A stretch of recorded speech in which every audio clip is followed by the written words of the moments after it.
श्रीमद् भागवत गीता अध्याय 11 विश्वरूप दर्शन योग। अर्जुन द्वारा विश्वरूप के दर्शन के लिए प्रार्थना। अर्जुन ने कहा, मुझ पर कृपा करने के लिए आपने जो परम गोपनीय आध्यात्मिक विषय ज्ञान दिया है, उस उपदेश से मेरा यह मोह दूर हो गया है। हे कमल नयन, मैंने आपसे समस्त सृष्टि की उत्पत्ति तथा प्रलय और आपकी अविनाशी महिमा का भी वर्णन विस्तार से सुना है। हे परमेश्वर, आपके द्वारा वर्णित जैसा आपका वास्तविक रूप है, मैं वैसा ही देख रहा हूं। किंतु हे पुरुषोत्तम, मैं आपके ऐश्वर्य युक्त रूप का प्रत्यक्ष दर्शन करना चाहता हूं। हे प्रभु, यदि आप उचित मानते हैं कि मैं आपके उस रूप को देखने में समर्थ हूं, तब हे योगेश्वर, आप कृपा करके मुझे अपने उस अविनाशी विश्व रूप में दर्शन दीजिए। श्री भगवान ने कहा, हे पार्थ, अब तू मेरे सैकड़ों हजारों अनेक प्रकार के अलौकिक रूपों को और अनेक प्रकार के रंगों वाली आकृतियों को भी देख। हे भरत श्रेष्ठ अर्जुन, तू मुझ में अदिति के 12 पुत्रों को, 8 वसुओं को, 11 रुद्रों को, दोनों अश्विनी कुमारों को, 49 मरुत गालव को और इसके पहले कभी किसी के द्वारा न देखे हुए उन अनेकों आश्चर्यजनक रूपों को भी देख। हे अर्जुन, तू मेरे इस शरीर में एक स्थान में चर अचर सृष्टि सहित संपूर्ण ब्रह्मांड को देख, और अन्य कुछ भी तू देखना चाहता है उन्हें भी देख। किंतु तू अपनी इन आंखों की दृष्टि से मेरे इस रूप को देखने में निश्चित रूप से समर्थ नहीं है।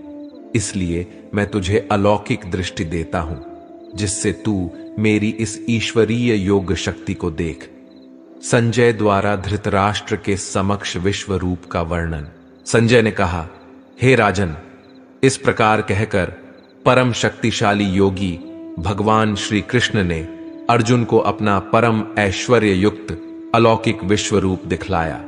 इस विश्व रूप में अनेकों मोह, अनेकों आंखें, अनेकों आश्चर्यजनक दिव्य आभूषणों से युक्त, अनेकों दिव्य शस्त्रों को उठाए हुए, दिव्य मालाएं, वस्त्रों को धारण किए हुए, दिव्य गंध का अनुलेपन किए हुए, सभी प्रकार के आश्चर्यपूर्ण प्रकाश से युक्त, असीम और सभी दिशाओं में मुख किए हुए सर्वव्यापी परमेश्वर को अर्जुन ने देखा।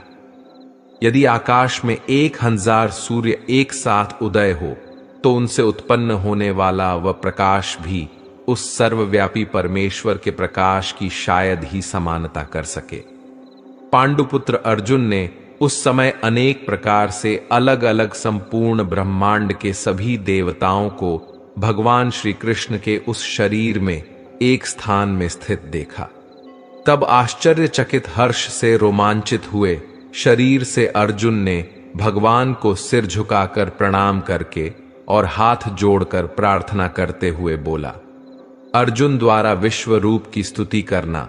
अर्जुन ने कहा, हे भगवान श्री कृष्ण, मैं आपके शरीर में समस्त देवताओं को तथा अनेकों विशेष प्राणियों को एक साथ देख रहा हूं, और कमल के आसन पर स्थित ब्रह्मा जी को, शिव जी को, समस्त ऋषियों को और दिव्य सर्पों को भी देख रहा हूं।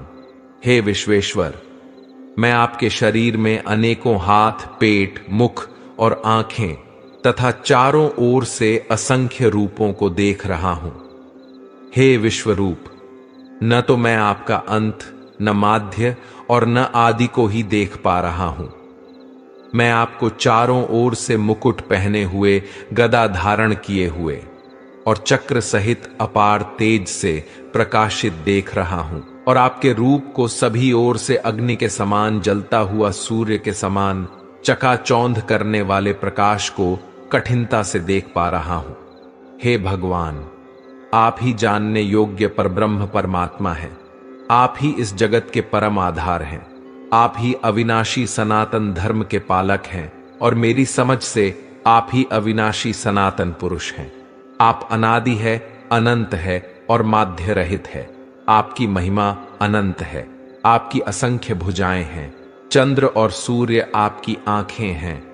मैं आपके मुख से जलती हुई अग्नि के निकलने वाले तेज के कारण इस संसार को तपते हुए देख रहा हूं। हे महापुरुष, संपूर्ण आकाश से लेकर पृथ्वी तक के बीच केवल आप ही अकेले सभी दिशाओं में व्याप्त है। और आपके इस भयंकर आश्चर्यजनक रूप को देखकर तीनों लोग भयभीत हो रहे हैं। सभी देवों के समूह आप में प्रवेश कर रहे हैं। उनमें से कुछ भयभीत होकर हाथ जोड़कर आपका गुणगान कर रहे हैं, और महर्षि गण और सिद्धों के समूह कल्याण हो इस प्रकार कहकर उत्तम वैदिक मंत्रों द्वारा आपकी स्तुति कर रहे हैं। शिव के सभी रूप, सभी आदित्य गण, सभी वसु, सभी साध्य गण, संपूर्ण विश्व के देवता, दोनों अश्विनी कुमार तथा समस्त मरुदगण और पितरों का समूह, सभी गंधर्व, सभी यक्ष, समस्त राक्षस और सिद्धों के समूह, वह सभी आश्चर्यचकित होकर आपको देख रहे हैं।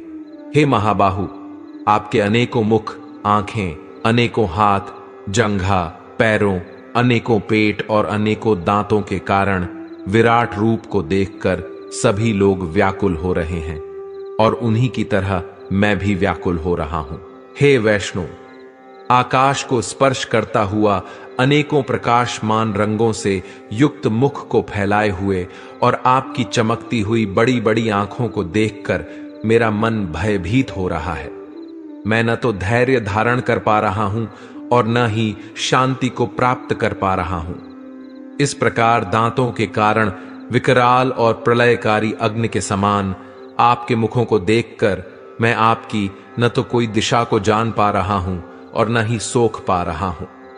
इसलिए हे देवेश, हे जगह निवास, आप मुझ पर प्रसन्न हो। धृतराष्ट्र के सभी पुत्र अपने समस्त सहायक वीर राजाओं सहित तथा पितामह भीष्म, द्रोणाचार्य, सूत पुत्र कर्म और हमारे पक्ष के भी प्रधान योद्धा भी आपके भयानक दांतों वाले विकराल मुख में तेजी से प्रवेश कर रहे हैं, और उनमें से कुछ तो दांतों के दोनों शेरों के बीच में फंसकर चूर्ण होते हुए दिखाई दे रहे हैं। जिस प्रकार नदियों की अनेकों जलधाराएं बड़े वेग से समुद्र की ओर दौड़ती हुई प्रवेश करती हैं, उसी प्रकार सभी मनुष्य लोक के वीर योद्धा भी आपके आग उगलते हुए मुखों में प्रवेश कर रहे हैं। जिस प्रकार पतंगे अपने विनाश के लिए जलती हुई अग्नि में बड़ी तेजी से प्रवेश करते हैं, उसी प्रकार यह सभी लोग भी अपने विनाश के लिए बहुत तेजी से आपके मुखों में प्रवेश कर रहे हैं। हे विश्वव्यापी भगवान, आप उन समस्त लोगों को जलते हुए सभी मुखों द्वारा निगलते हुए सभी ओर से चाट रहे हैं, और आपके भयंकर तेज प्रकाश की किरणें संपूर्ण ब्रह्मांड को आच्छादित करके झुलसा रही हैं। हे सभी देवताओं में श्रेष्ठ, कृपा करके आप मुझे बताएं कि आप इतने भयानक रूप वाले कौन हैं। मैं आपको नमस्कार करता हूं। आप मुझ पर प्रसन्न हो। आप ही निश्चित रूप से आदि भगवान हैं। मैं आपको विशेष रूप से जानना चाहता हूं, क्योंकि मैं आपके स्वभाव को नहीं जानता हूं। भगवान द्वारा अपने प्रभाव का वर्णन श्री भगवान ने कहा, मैं इस संपूर्ण संसार का नष्ट करने वाला महाकाल हूं। इस समय इन समस्त प्राणियों का नाश करने के लिए लगा हुआ हूं। यहां स्थित सभी विपक्षी पक्ष के योद्धा तेरे युद्ध न करने पर भी भविष्य में नहीं रहेंगे। हे सव्यसाची, इसलिए तू यश को प्राप्त करने के लिए युद्ध करने के लिए खड़ा हो और शत्रुओं को जीतकर सुख संपन्न राज्य का भोग कर। ये सभी पहले ही मेरे ही द्वारा मारे जा चुके हैं। तू तो युद्ध में केवल निमित्त बना रहेगा। द्रोण, भीष्म, जयद्रथ, कर्ण और भी अन्य अनेक मेरे द्वारा मारे हुए इन महान योद्धाओं से तू बिना किसी भय से विचलित हुए यों युद्ध कर। इस युद्ध में तू ही निश्चित रूप से शत्रुओं को जीतेगा। संजय ने कहा। भगवान के इन वचनों को सुनकर अर्जुन ने हाथ जोड़कर बारंबार नमस्कार किया और फिर अत्यंत भय से कांपता हुआ प्रणाम करके अवरुद्ध स्वर से भगवान श्री कृष्ण से बोला। अर्जुन ने कहा, हे अंतर्यामी प्रभु, यह उचित ही है कि आपके नाम के कीर्तन से संपूर्ण संसार अत्यंत हर्षित होकर आपके प्रति अनुरक्त हो रहा है। तथा आसुरी स्वभाव के प्राणी आपके भय के कारण इधर उधर भाग रहे हैं और सभी सिद्ध पुरुष आपको नमस्कार कर रहे हैं। हे महात्मा, ये सभी श्रेष्ठ जन आपको नमस्कार क्यों न करें, क्योंकि आप ही ब्रह्मा को भी उत्पन्न करने वाले हैं। हे अनंत, हे देवाधिदेव, हे जगत के आश्रय, आप अविनाशी, समस्त कारणों के मूल कारण और आप ही परम तत्व हैं। आप आदिदेव सनातन पुरुष हैं। आप इस संसार के परम आश्रय हैं। आप जानने योग्य हैं तथा आप ही जानने वाले हैं। आप ही परम धाम हैं और आपके ही द्वारा यह संसार अनंत रूपों में व्याप्त है। आप वायु, यम, अग्नि, वरुण, चंद्रमा तथा सभी प्राणियों के पिता ब्रह्मा भी हैं और आप ही ब्रह्मा के पिता भी हैं। आपको बारंबार नमस्कार, आपको हजारों बार नमस्कार। हे असीम शक्तिमान, मैं आपको आगे से, पीछे से और सभी ओर से भी नमस्कार करता हूं, क्योंकि आप ही सब कुछ है। आप अनंत पराक्रम के स्वामी हैं। आप ही से समस्त संसार व्याप्त है, अतः आप ही सब कुछ है। आपको अपना मित्र मानकर मैंने हठपूर्वक आपको हे कृष्ण, हे यादव, हे सखा, इस प्रकार आपकी महिमा को जाने बिना मूर्खतावश या प्रेमवश जो कुछ कहा है। हे अच्युत, यही नहीं, हंसी मजाक में आराम करते हुए, सोते हुए, बैठते हुए या भोजन करते हुए, कभी अकेले में या कभी मित्रों के सामने मैंने आपका जो अनादर किया है, उन सभी अपराधों के लिए मैं क्षमा मांगता हूं। आप इस चल और अचल जगत के पिता और आप ही इस जगत में पूज्यनीय आध्यात्मिक गुरु है। हे अचिंत्य शक्ति वाले प्रभु, तीनों लोकों में अन्य न तो कोई आपके समान हो सकता है और न ही कोई आपसे बढ़कर हो सकता है। अतः मैं समस्त जीवों के पूज्यनीय भगवान के चरणों में गिरकर साष्टांग प्रणाम करके आपकी कृपा के लिए प्रार्थना करता हूं। हे मेरे प्रभु, जिस प्रकार पिता अपने पुत्र के अपराधों को, मित्र अपने मित्र के अपराधों को और प्रेमी अपनी प्रिय के अपराधों को सहन कर लेता है, उसी प्रकार आप मेरे अपराधों को सहन करने की कृपा करें। अर्जुन द्वारा चतुर्भुज रूप के लिए प्रार्थना पहले कभी न देखे गए। आपके इस रूप को देखकर मैं हर्षित हो रहा हूं और साथ ही मेरा मन भय के कारण विचलित भी हो रहा है। इसलिए हे देवताओं के स्वामी, हे जगत के आश्रय, आप मुझ पर प्रसन्न होकर अपने पुरुषोत्तम रूप को मुझे दिखलाइए।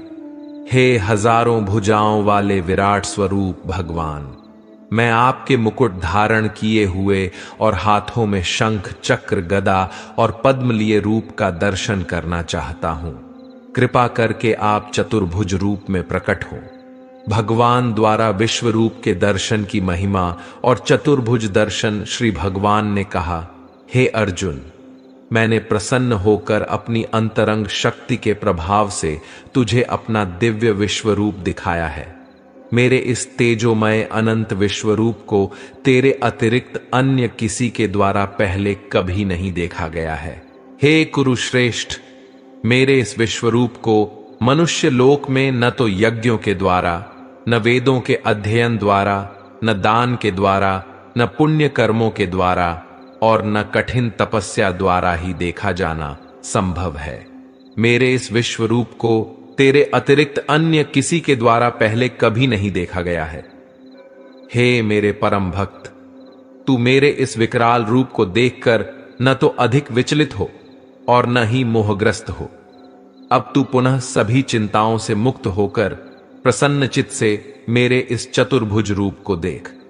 संजय ने कहा, वासुदेव, भगवान श्री कृष्ण ने अर्जुन से इस प्रकार कहने के बाद अपना वैष्णव स्वरूप चतुर्भुज रूप को प्रकट किया और फिर दो भुजाओं वाले मनुष्य स्वरूप को प्रदर्शित करके भयभीत अर्जुन को धैर्य बंधाया। अर्जुन ने कहा, हे जनार्दन, आपके इस अत्यंत सुंदर मनुष्य रूप को देखकर अब मैं स्थिर चित्त हो गया हूं और अपनी स्वाभाविक स्थिति को प्राप्त हो गया हूं। श्री भगवान ने कहा, मेरा जो चतुर्भुज रूप तुमने देखा है, उसे देख पाना अत्यंत दुर्लभ है। देवता भी इस शाश्वत रूप के दर्शन की आकांक्षा करते रहते हैं। मेरे इस चतुर्भुज रूप को जिसको तेरे द्वारा देखा गया है, इस रूप को न वेदों के अध्ययन से, न तपस्या से, न दान से और न यज्ञ से ही देखा जाना संभव है। हे अर्जुन, केवल अनन्य भक्ति के द्वारा ही मेरा साक्षात दर्शन किया जा सकता है, वास्तविक स्वरूप को जाना जा सकता है और इसी विधि से मुझ में प्रवेश भी पाया जा सकता है।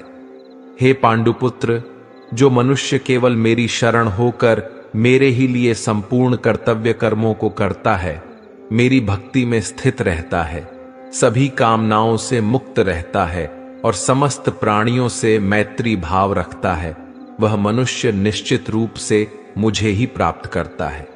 इस प्रकार उपनिषद, ब्रह्म विद्या तथा योग शास्त्र रूप श्रीमद् भागवत गीता के श्री कृष्ण अर्जुन संवाद में विश्व रूप दर्शन योग नाम का 11वां अध्याय संपूर्ण हुआ।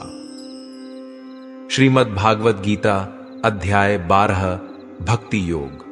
साकार और निराकार रूप से भागवत प्राप्ति।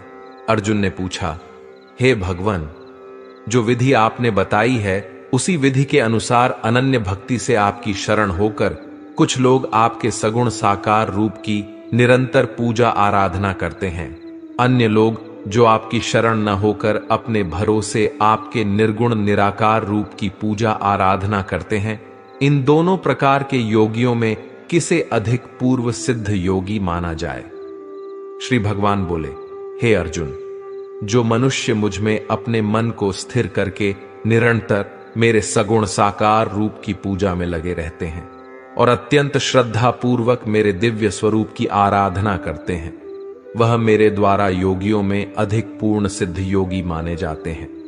लेकिन जो मनुष्य मन बुद्धि के चिंतन से परे परमात्मा के अविनाशी, सर्वव्यापी, अकल्पनीय, निराकार, अचल स्थित स्वरूप की उपासना करते हैं, वह मनुष्य भी अपनी सभी इंद्रियों को वश में करके सभी परिस्थितियों में समान भाव से और सभी प्राणियों के हित में लगे रहकर मुझे ही प्राप्त होते हैं। निराकार स्वरूप के प्रति आसक्त मन वाले मनुष्य को परमात्मा की प्राप्ति अत्यधिक कष्टपूर्ण होती है, क्योंकि जब तक शरीर द्वारा कर्तापन का भाव रहता है तब तक अव्यक्त परमात्मा की प्राप्ति दुखप्रद होती है। परंतु हे अर्जुन, जो मनुष्य अपने सभी कर्मों को मुझे अर्पित करके मेरी शरण होकर अनन्य भाव से भक्ति योग में स्थित होकर निरंतर मेरा चिंतन करते हुए मेरी आराधना करते हैं, मुझ में स्थिर मन वाले उन मनुष्यों का मैं जन्म मृत्यु रूपी संसार सागर से अतिशीघ्र ही उद्धार कर देता हूं। हे अर्जुन, तू अपने मन को मुझ में ही स्थिर कर और मुझ में ही अपनी बुद्धि को लगा। इस प्रकार तू निश्चित रूप से मुझ में ही सदैव निवास करेगा, इसमें किसी प्रकार का संदेह नहीं है। हे अर्जुन, यदि तू अपने मन को मुझ में स्थिर नहीं कर सकता है तो भक्ति योग के अभ्यास द्वारा मुझे प्राप्त करने की इच्छा उत्पन्न कर।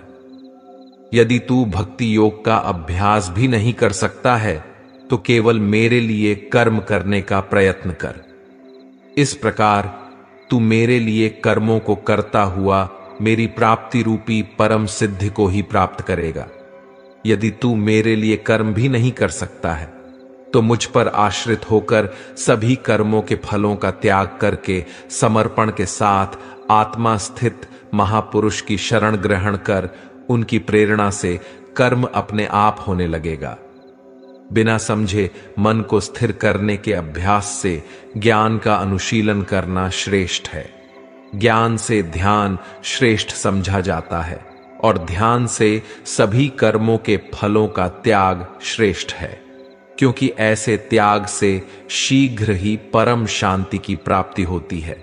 भक्ति में स्थित मनुष्य के लक्षण: जो मनुष्य किसी से द्वेष नहीं करता है, सभी प्राणियों के प्रति मैत्री भाव रखता है, सभी जीवों के प्रति दया भाव रखने वाला होता है तथा ममता से मुक्त, मिथ्या अहंकार से मुक्त, सुख और दुख को समान समझने वाला और सभी के अपराधों को क्षमा करने वाला है। ऐसे लक्षण उन मनुष्यों के हैं जो मेरी भक्ति में स्थित है।